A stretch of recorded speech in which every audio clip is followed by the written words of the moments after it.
இன்னைக்கு நம்ம பார்க்க போறது ஸ்பார்டகஸ் டிவி சீரிஸோட சீசன் 2 ஃபர்ஸ்ட் பாட்டை ஆரம்பிக்கிறோங்க. இந்த பாட்டோட ஆரம்பமே எப்படி இருக்கும்னா, போன பாட்டோட எண்டிங்ல நம்ம எஜமானனும் எஜமானியும் செத்து போனாங்க இல்லையா, அந்த எஜமானால எவ்வளவு பேர் செத்தாங்க அப்படின்ற அந்த பழைய பிளாஷ்பேக் ஓடிட்டே இருக்கும். கூடவே இந்த சீசன்ல நீங்க என்ன பார்க்க போறீங்க அப்படிங்கிற சின்ன இன்ட்ரோவும் கொடுத்துறேன். கெஸ் பண்ணி பாருங்க. நம்ம எஜமானனும் அந்த கல்யாண புரோக்கரும் எவ்வளவு பெரிய எதிரிக. இவங்க ரெண்டு பேரும் ஒரு காலத்துல ஃப்ரெண்ட்ஸ் சொன்னா நம்புவீங்களா? அதே மாதிரி இப்போ ஒரு மைதானத்துல மிகப்பெரிய சண்டை நடக்குது பாத்தீங்களா, அந்த மைதானமே கட்டுறதுக்கு முன்னாடி இந்த மக்கள் எல்லாம் எங்க உட்கார்ந்து இந்த மேட்ச் எல்லாம் பாத்துட்டு இருப்பாங்கன்னு நினைக்கிறீங்க? நம்ம கிரிக்ஸஸ் இந்த சீசன், அதாவது சீசன் ஃபர்ஸ்ட் பார்ட்ல ஃபர்ஸ்ட் சீசன்ல அவனை காமிக்கும் போதே எங்க காமிச்சாங்க, எஜமானன் கிட்ட ஆல்ரெடி அடிமையா சேர்ந்து அவனா காமிச்சிட்டு இருந்தாங்க. அப்படி அடிமையா சேர்றதுக்கு முன்னாடி இந்த கிரிக்ஸஸ நம்ம எஜமான எங்க பாத்திருப்பான், எங்க இருந்து இவனை தேர்ந்தெடுத்து அடிமையா கூட்டு வந்திருப்பான்? நம்ம கருப்பு மொட்டை தானே மாஸ்டரா இருக்கான், ட்ரைனிங் கொடுத்துட்டு இருக்கான். இவன் ட்ரைனிங் கொடுக்காம இவனே மத்த அடிமைகளோட அடிமையா இருந்திருந்தா எப்படி இருந்திருக்கும்? இப்படி உங்க கற்பனைக்கு தீனி போறதுக்காகவே இந்த சீசன்ல இந்த பாட்டு இருக்கு. நான் சொன்ன எல்லாமே இங்க நடக்க போது, வாங்க பாப்போம். இந்த எபிசோடோட ஸ்டார்டிங் சீன்ல நான் ஏற்கனவே சொன்ன மாதிரி அந்த மைதானமே கட்டாத நிலைமையில இந்த மக்கள் எப்படி அந்த சண்டையை ரசிச்சிட்டு இருக்காங்க அப்படின்றத காமிக்கிறாங்க. ஒரு சின்ன இடம், சின்ன சின்ன பலகைகளை வச்சு ஸ்டேஜ் மாதிரி பண்ணி அதுக்குள்ள மாத்தி மாத்தி நிறைய பேர் சண்டை போட பாத்துக்கிட்டு ரசிக்கிட்டு இருக்காங்க. இங்கேயும் பால்கனி மாதிரி ஒரு செட்டப் இருக்கு. ஏதோ ஒரே ஒரு டம்மி பீஸ் மட்டும் தான் பால்கனில உட்காந்துட்டு இருக்கான். நம்ம எஜமானி எப்பவுமே அங்கதான் உட்காந்துட்டு இருப்பாங்க இல்லையா, அவங்கள அங்க காணோம். எங்கடா அப்படின்னு பார்த்தா இங்க கூட்டத்துல எங்கேயோ ஓரமா நின்று இந்த மேட்சை பார்த்துட்டு இருக்காங்க. இங்கேயும் இவன் அதே பரம்பரை தான், இவனோட அடிமைகள் தான் இங்க சண்டை போட்டுட்டு இருக்காங்க. இந்த சண்டையெல்லாம் எங்க நடக்குதுன்னு பாத்தீங்கன்னா, அந்த பர்டிகுலர் டேல காலையில வெள்ளனே நடந்துருது. முக்கியமான ஆளுகள் எல்லாம் லேட்டா தானே எந்திரிச்சு லேட்டா வருவாங்க, அதுதானே அவங்களுக்கு பெருமையும் பந்தாவும். அப்படி முக்கியமான ஆட்கள் எல்லாமே பால்கனில வந்து உட்காந்து பார்க்க போறவங்க எல்லாம் லேட்டா தான் வரானுங்க. நம்ம ஆளுகள் எல்லாம் சீக்கிரமா சண்டை போட்டுக்கிட்டே இருந்தா நம்ம எல்லாம் எப்படி அவங்க கண்ணுல படுறது, எப்படி பெரிய ஆளாருது? அதனால மேட்சை டிலே பண்ணி போனா நல்லா இருக்குமே அப்படின்னா பேசிட்டு இருக்காங்க. பட் அதுக்குள்ள மேட்ச் முடிஞ்சு போயிடுது. இங்க அந்த கல்யாண புரோக்கர் இருக்கான். இவங்க ரெண்டு பேரும் பாத்தீங்கன்னா ரொம்ப க்ளோஸ் ஃப்ரெண்டுங்க. யாரு? நம்ம எஜமானனும் கல்யாண புரோக்கரும் ரொம்ப ஜாலியா நல்லபடியா பேசிட்டு இருக்காங்க. அடுத்து கேனகஸ் அப்படின்னு நம்ம எஜமானன் கிட்ட இருக்கிற சூப்பர் ஹீரோ ஒருத்தவனை காமிக்கிறாங்க. அவன் உள்ள என்டர் ஆகும் போதே அமர்க்கலமா இருக்கும், ஜம்முன்னு இருப்பான். உள்ள வரும்போதே மக்கள் பயங்கரமா ஆரவாரம் பண்றானுங்க. பட் என்ன பிரச்சனைனா, இவன் காலையில வெள்ளனே தான். இவங்க எல்லாம் பாத்தீங்கன்னா நம்ம எஜமான அந்த காலகட்டத்துல எல்லாம் பெரிய ஆள் கிடையாது. சோ அவனோட பசங்க எல்லாத்தையுமே ரொம்ப சீக்கிரமே சண்டைக்குள்ள இறக்கி விட்டுருவாங்க. முக்கியமான சண்டையெல்லாம் முக்கியமான ஆளுகளை வச்சு மதியத்துக்கு மேலதான் நடக்குமா. அதனால நம்ம எஜமான என்ன யோசிக்கிறான்னா, இந்த சண்டையை அப்படியே இன்னும் கொஞ்சம் தூரம் இழுத்தோம்னா முக்கியமான வந்து பார்க்கும்போது இவன் சூப்பரா சண்டை போட்டானா இவனுக்கு அந்த ஆப்பர்ச்சுனிட்டி கிடைக்கும், இவன் பெரிய ஆளுறதுக்கு வாய்ப்பு உண்டு அப்படின்னு யோசிக்கிறான். சண்டையும் ஆரம்பமாது. சும்மா பயங்கர ஹீரோயிசத்தோட சண்டை போடுறான். இந்த சண்டை அவனுக்கு ரொம்ப அசால்ட்டா தெரியுதுங்க. எதுக்கு சண்டை போட்டுட்டு கூட விளையாண்டுகிட்டே இருக்கான், ஓடி பிடிச்சலாம் விளையாடுறான். சும்மா செவத்துல ஏறி பலகையில ஏறி அப்படியே பின்னாடி குதிச்சு அவனோட முதுகுல ஒரு கோடு போடுறான். இப்படியே விளையாட்டு காமிச்சிட்டு இருக்கான். இதையெல்லாம் பார்த்த மக்கள் அவனை ஆரவாரப்படுத்தி சந்தோஷப்படுத்த, அதுலயும் ஒரு பொண்ணு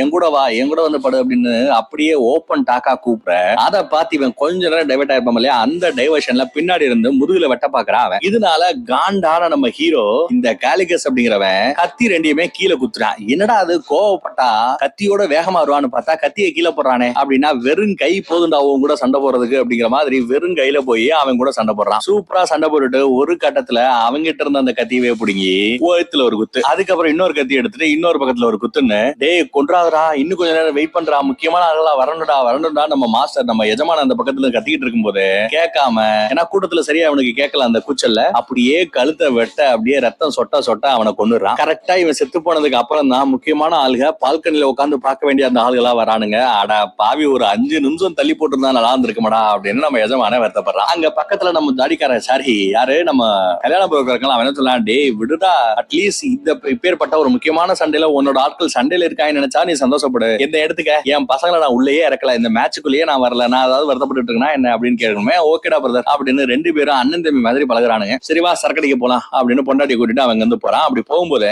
நம்ம ஹீரோ சூப்பரா சண்டை போட்டான்ல, அவனுக்கு தேவையான எல்லா விஷயத்தையுமே மாஸ்டர் கிட்ட சொல்லி சிறப்பா ரெடி பண்ண சொல்லு அப்படிங்கிறாங்க. மாஸ்டர்னா யாரு, நம்ம கருப்பு மட்டையை தான் நம்ம எதிர்பார்த்துட்டு இருந்தோம். நான் ஏற்கனவே சொன்னேன்ல, கருப்பு மட்டைக்கு முன்னாடி ஒரு மாஸ்டர் இருந்திருந்தா எப்படி இருக்கும்னு, அந்த மாதிரி இங்க ஒரு மொட்டையை காமிக்கிறாங்க. இவன் ஒரு சிவப்பு மொட்டை, வெள்ளை மொட்டை. அவன் தான் இப்போ இவங்க எல்லாருமே ட்ரைனிங் கொடுத்துட்டு இருக்கிற ஒரு ட்ரைனர். இந்த பக்கத்துல இவங்க சரக்கடிக்கிறதுக்காக போயிட்டு இருக்காங்கல்ல. அப்படி போயிட்டு இருக்கும்போது இந்த எஜமானியனோட துணி கீழே பற்றக்கூடாது, சாக்கடையில பற்றக்கூடாதுன்னு சொல்லி பின்னாடி இருந்து ஒரு அடிமை துணியை மேல தூக்கி பிடிச்சுக்கிட்டே வந்துகிட்டே இருக்கான். இவளை பார்த்ததுமே எனக்கு பிடிச்சு போச்சு. யாரு இவன் தெரியல, புதுசா இருக்கா. இவங்க நடந்து போயிட்டு இருக்கும்போது அங்க நிறைய அடிமைகள் கையில கழுத்துல கட்டப்பட்ட நிலைமையில உடம்புல ஒரு துணி இல்லாம ஆடு மாடு மாதிரி மேய்ச்சிக்கிட்டு இருக்காங்க. என்ன பாத்துக்கங்களேன். அதே நேரம் இங்க இங்க புதுசா இன்னொரு கேரக்டர் இன்ட்ரோடியூஸ் பண்றாங்க. அவளோட பேரு காயா. இவ யாருன்னா நம்ம எஜமானியோட பழைய ஃப்ரெண்டு போல. இவளோட வேலையே என்னன்னா பணக்கார புருஷங்களா பார்த்து கல்யாணம் பண்ணி அவங்களோட சொத்தை ஆட்டைய போட்டு அவங்க செத்து போயிட்டானா இன்னொரு கல்யாணத்தை பண்ணி இன்னும் சொத்தை வளர்த்துக்கிறதா. ஆனா இவ நிறைய கல்யாணம் பண்ணி நிறைய சொத்தை அழிச்சிருக்காளே ஒழிய சொத்தை காப்பாத்தினதே இல்ல. இப்ப கடைசியா இருந்தவனு செத்து போயிட்டானா சொத்தும் இல்ல, சொத்தும் காலி. அதனால இங்க ஏதோ சும்மா ஊர் சுத்த வந்ததா சொல்லி நம்ம ஹீரோயினை பாக்குற ஹீரோயின் நம்ம வில்லிய எஜமானிய பார்க்க வந்திருக்கா. எஜமானியும் செட்டு சேர்ந்துக்கிட்டு நாங்க 2 பேரும் ஜாலியா பேச போறோம். அங்க வந்து கிளம்பி போயிடுறாங்க. அந்த காலத்து டாய்லெட் பாத்ரூம் எல்லாம் எப்படி இருக்குன்னு பாருங்க.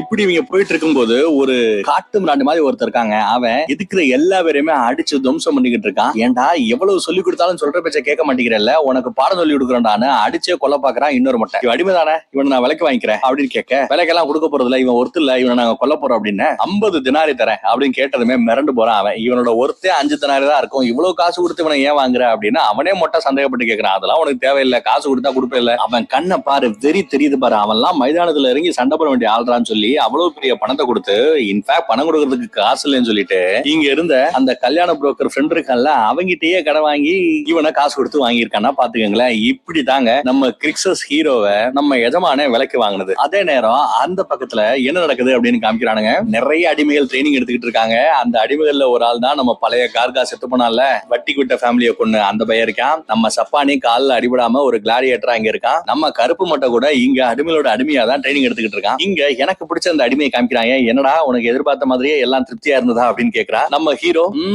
எந்த குறையும் இல்லாம சிறப்பா இருந்தது அப்படிங்கிறா. அப்படியே அவங்க பேசிட்டு போயிட்டு இருக்கும்போது நம்ம கருப்பு மொட்டையை காமிக்கிறாங்க. அரை நிர்வாணத்திலே இருக்கேடா, போடா என் பொண்டாட்டி கூட நான் கொஞ்சம் நேரம் தனியா பேசணும்னு சொன்னதுக்கு அப்புறம் தான் இந்த டார்லிங் அடிமை நம்ம கருப்பு மொட்டையோட ஒய்ஃப்னு நமக்கு தெரிய வருது. இப்பதான் இவன் ஒரு மிகப்பெரிய சண்டையை முடிச்சுட்டு வந்திருக்கான். எந்த சண்டை நினைக்கிறீங்க? அந்த 10 அடி அசுர ஒருத்தனை போன பாட்டுல பாத்துருப்பீங்க இல்ல, போன சீசன்ல நம்ம ஹீரோஸ் 2 பேரும் சேர்ந்து கடைசியா சண்டை போட்டு கொள்வான் இல்லையா, அவன் கூட இவன் சண்டை போட்டா நம்ம பாத்துருப்போம். அந்த சண்டை இப்பதான் கொஞ்ச நேரத்துக்கு முன்னாடி நடந்து முடிஞ்சிருக்கு போல, நம்ம சீன்ல காமிக்கல, சோ நான் இங்கேயும் காமிக்கல. அப்படி நடந்த சண்டையில தான் இவனுக்கு அந்த முதுகுல, நெஞ்சில, வயிற்றுல எல்லாம் அடிபட்டு இருக்கு இல்லையா, அந்த காயம் கூட இன்னும் ஆறாம இருக்குங்க. இப்ப ரீசெண்டா நடந்த கடை. அதை நினைச்சு இவன் வருத்தப்படுறான், தோத்து போயிட்டவன். எதுக்கு வருத்தப்படுற? அப்பேற்பட்ட 10 அடி அசுரங்கிட்ட சண்டை போட்டு உயிரோட வந்ததே மிகப்பெரிய விஷயம். அதுக்காக உன்னை எல்லாரும் மிகப்பெரிய வீரனா பாத்துக்கிட்டு இருக்கும் போது அதை நீ வீரமா பார்க்கணும், பெருமைப்படணும் அப்படின்னு இந்த பொண்டாட்டிக்காரி இந்த டார்லிங்க ஏதோ சொல்லி சமாளிச்சு வைக்கிறா. அங்க கட் பண்ண அடுத்த சீன்ல நம்ம ஃப்ரெண்ட்ஸ் 2 பேரும் பேசிட்டு இருக்கிற மாதிரி காமிக்கிறாங்க. அதுலயும் இப்ப புதுசா வந்த கேரக்டர் காயா இருக்கா இல்லையா, அவ சரியான அறுவை கேஸ், ஜொல்லு கேஸ் போல. இங்க ஒரு வளையல் மாதிரி ஒண்ணு, நல்ல விலை உயர்ந்த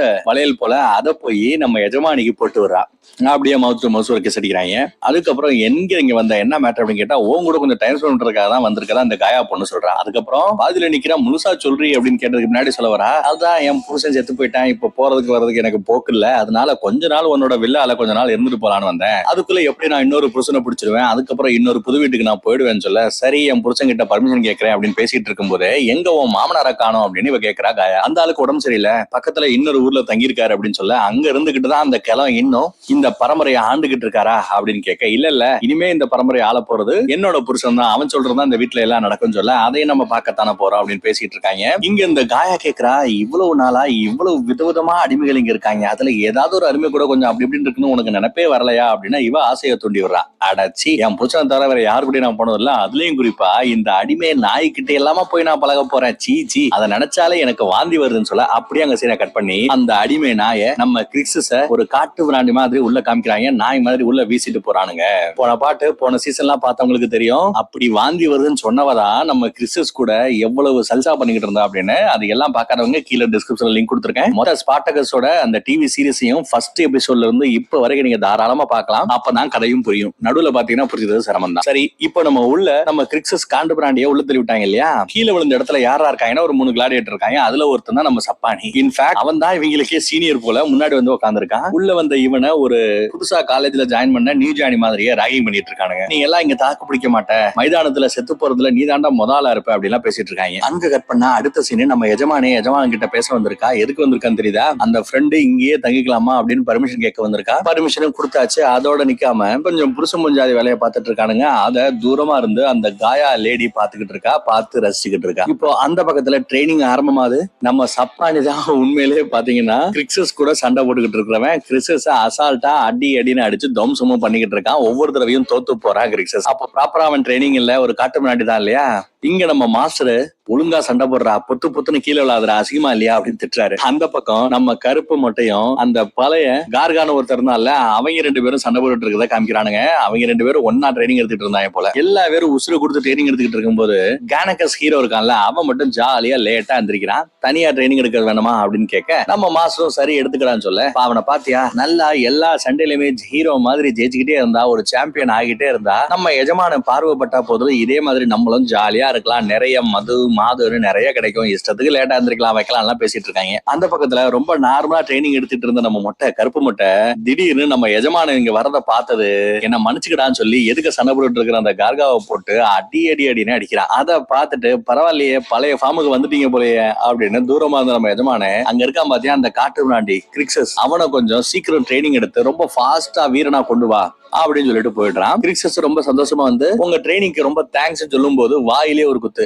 எப்பவுமே நீ அலர்ட்டா இருக்கணும், இதுதான் உன்னோட ஃபர்ஸ்ட் லெசன் அப்படின்னு அவரோட லெசனை ஆரம்பிக்கிறான். அதே நேரம் அந்த பக்கம் நம்ம கல்யாண புரோக்கர் வந்துற 2 பேரும் ஜாலியா அங்க இருந்து ஒரு இடத்துக்கு போறானுங்க. இவங்க மாதிரியே இன்னொரு பரம்பரை இருக்கு, அவங்களும் இந்த மாதிரி அடிமைகளை சண்டை போட்டு காசு பாக்குற பரம்பரை தான். அவன் தான் இப்ப வந்து பெரிய ஆள் போல, அவங்கிட்ட இருக்கிற ஆளுகள் தான் சாம்பியன்ஸ் போல. அவங்கிட்ட போய் நம்ம ஏன் ஒரு மேட்ச் கூடாது, உன்னோட அடிமை என்னோட அடிமை 2 பேரும் மாத்தி மாத்தி சண்டை போடணும், அப்பதான் இந்த மக்களுக்கு யாரு உண்மையிலேயே மிகப்பெரிய வீரசாலி பலசாலி, யாரோட அடிமைகள் வந்து திறமசாலி, இதெல்லாம் தெரிஞ்சுக்கலாம் அப்படின்னு சொல்லி ஒரு ஸ்கெட்ச போடுறான், தூண்டி விடுறான். அவங்களும் ஓகே நீ எதிர்பார்க்கிற மாதிரியே சண்டை தானே வேணும் வச்சுக்கலாம்னு முடிவு பண்ணிடுறாங்க. அடுத்த மாசம் ஏதோ சண்டை நடக்க போதான், அந்த சண்டையில இவங்க எல்லாம் சேர்ந்து சண்டை போடலாம்னு பேசிட்டு இருக்கும்போது எதுக்கு அடுத்த மாசம், நாளைக்கு ஒரு மேட்ச் வச்சுப்போம், எதுக்கு கிரவுண்ட்ல, நாளைக்கு மார்க்கெட்ல வச்சு மக்கள் முன்னாடி சண்டை வைப்போம்பா, மக்கள் டிசைட் பண்ணட்டும் யாரோட அடிமை திறந்த அடிமை தேர்ந்தெடுக்கப்பட்ட அடிமைன்னு பேசுறானுங்க. இவரு நம்ம எஜமான எதிர்பார்த்துக்கிட்டு இருந்தது ஒரு மாசத்துக்கு அப்புறமான சண்டை, அது நாளைக்கே கிடைக்க போகுதுன்னு அவனுக்கு சந்தோஷம். அந்த சந்தோஷத்தை மத்தவங்களுக்கு ஷேர் பண்ணிக்கிறாங்க.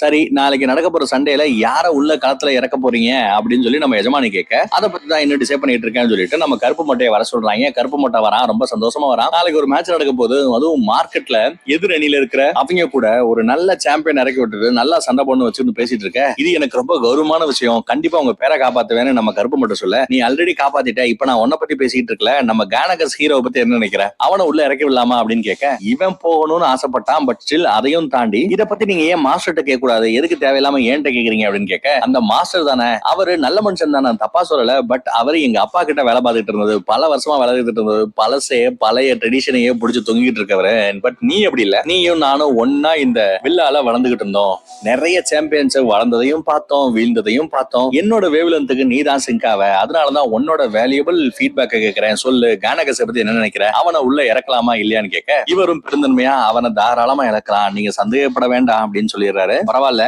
நீ சண்டை போடணும்னு நினைச்ச இடத்துல இன்னொருத்தவனை நீ பெருந்தன்மையா விட்டு கொடுக்குற பாத்தியா, அவ்வளவு பெரிய விஷயம், இதுக்காக உனக்கு ஒரு பிரைஸ் கொடுக்குறேன், உன் பொண்டாட்டியை பார்த்து ஒரு 4-5 நாள் இருக்காது, இன்னைக்கு போ உன் பொண்டாட்டி அனுப்பி வைக்கிறேன், சந்தோஷமா இருங்க அப்படின்னு சொல்லி 2 பேருமே அடிமையா வச்சிருக்கான் போல. அந்த பொண்டாட்டி எப்ப இவன் கூட இருக்கணுங்கிறதையே இவன் தான் டிசைட் பண்ணுவான் போல. அப்படிதான் அனுப்பி வைக்கிறான். அவளும் வரா, டார்லிங் அடிமை. 2 பேரும் ஒண்ணு மணி இருக்காங்க. நம்ம கருப்பு மட்டை ஃபர்ஸ்ட் டைம் ஒரு பொண்ணை கிஸ் பண்ணி இன்னைக்கு தான் நம்ம பாக்குறோம். வேலை முடிஞ்சதுமே வில்லாக்குள்ள படுக்கிறதுக்கு அவ போயிடுறா. இந்த பக்கம் அடிமைகளோட அடிமையா தானே இவன் தங்கணும். நடுவுல அந்த பெரிய கேட் இருக்கு. நல்லா சரக்கு அடிச்சு விட்டு நம்ம கேனகஸ் ஹீரோ போதையில அப்படியே தள்ள அடி பாட்டு பாடிக்கிட்டு இருக்கான். ரொம்ப சத்தம் போடாதடா, நீ ஓவரா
அடடா, உள்ள இருக்கிறவங்க எல்லாம் எந்திரிச்சிருவாங்கடா அப்படின்னு சொல்லிட்டு இருக்கான். நாளைக்கு நடக்க போற சண்டை ரொம்ப முக்கியமானது, அந்த சண்டையில நீ கண்டிப்பா ஜெயிக்கணும் அப்படின்னு அட்வைஸ் பண்ணிக்கிட்டு இருக்கான். சண்டே என்கிட்ட விடுங்க, சும்மா சூப்பரா அடிச்சு துவம்சம் பண்றேன்.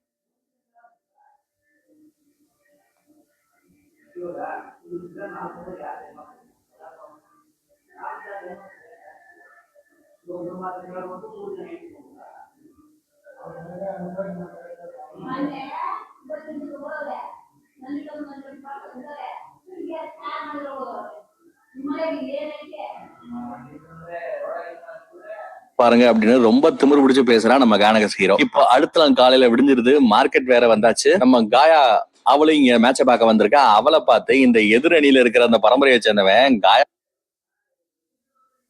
எல்லாம் வந்திருக்கா, அப்ப முக்கியமான மேட்ச் தான் அப்படின்னு அவங்களுக்குள்ள பேசிக்கிறாங்க. நாங்க எங்களோட திறமையான சாம்பியனை தேர்ந்தெடுத்துட்டோம், உங்க சாம்பியன் எங்க அப்படின்னு கேட்டா பின்னாடியே ஒரு மொட்டை வச்சுட்டு இருக்காங்க. அவன் தான் சண்டை போட போறானா. சண்டை ஆரம்பமாக போது, அனௌன்ஸ்மெண்ட் கொடுத்துறானுங்க. 2 சாம்பியனுமே சண்டைக்கு வரானுங்க. சண்டை நடக்க போகுது. நம்ம காயா லேடி இந்த எதிரணி பரம்பரையை சேர்ந்து இருக்கான் பாத்தீங்களா, அவனை பார்த்ததுமே ஒரு கண்ணு அடுத்த புருஷனுக்கு அடிபடுறா போல. ஆனா டப்புன்னு அந்த எதிரணியை சேர்ந்தல ஒருத்தன் சண்டையில ஒண்ணு சின்ன திருத்தம் அப்படிங்கிறான். என்னடா அப்படின்னு பார்த்தா ஒரு துணியை கொண்டு வந்துட்டு நம்ம ஹீரோ கானகஸ் அவனோட கண்ணை கட்டிக்கிட்டு தான் சண்டை போடணுமா.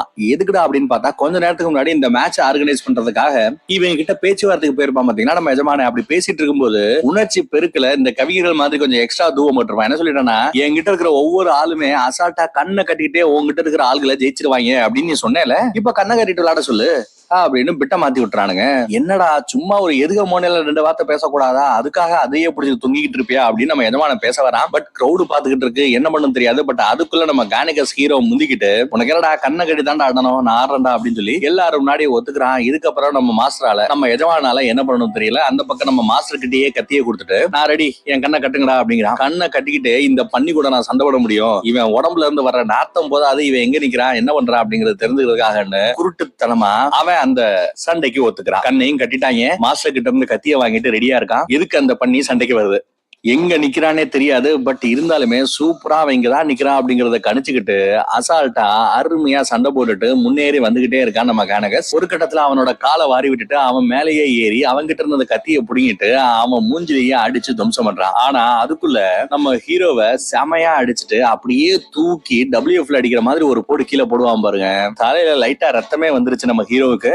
நல்லா அடி வாங்குறாங்க. இப்போ தேவையில்லாம குருட்டுத்தனமா அவன் இந்த போட்டிக்கு ஒத்துக்கிட்டு இருந்தான்ல, அதுக்கு தான் நல்லா வாங்கிட்டு இருக்கான் போல. கையில வெட்டு, கால்ல வெட்டு, மூஞ்சில குத்துன்னு செமையா அடி வாங்கிட்டு இருக்கான். அவ்வளவுதான் முடிஞ்சு போச்சு போல, கொல்ல போறான் போல அப்படின்னு நம்ம ஆர்வமா பாத்துக்கிட்டு இருந்தா கத்தியை கொண்டு வந்து ஒரு கட்டையில வைக்கிறான். அந்த கட்டையவே புடிச்சு பார்த்துட்டு கத்தி எங்க இருக்குன்றத கண்டுபிடிச்சிட்டு அதுக்கப்புறம் அந்த பன்னியோட மூஞ்சியை புடிச்சு அந்த கட்டையில அடி அடின்னு அடிச்சு மோத விட்டு அப்புறம் கத்தி எங்க இருக்குன்னு அவனுக்கு தெரியும் இல்லையா, அந்த கத்தி பக்கத்திலேயே இவனோட கழுத்தை வச்சு அப்படியே புடிச்சு மேல இருந்து கீழே அமுக்கும் போது அப்படியே கோழி இருக்கிற மாதிரி இவனோட கழுத்தை அறுத்து சம்பவ இடத்துலயே அந்த பண்ணிய சாகடிக்கிறான் நம்ம ஹீரோ. கண்ணு கட்டின நிலைமையிலேயே எல்லா பேருமே பாத்துக்கிட்டு இருக்க.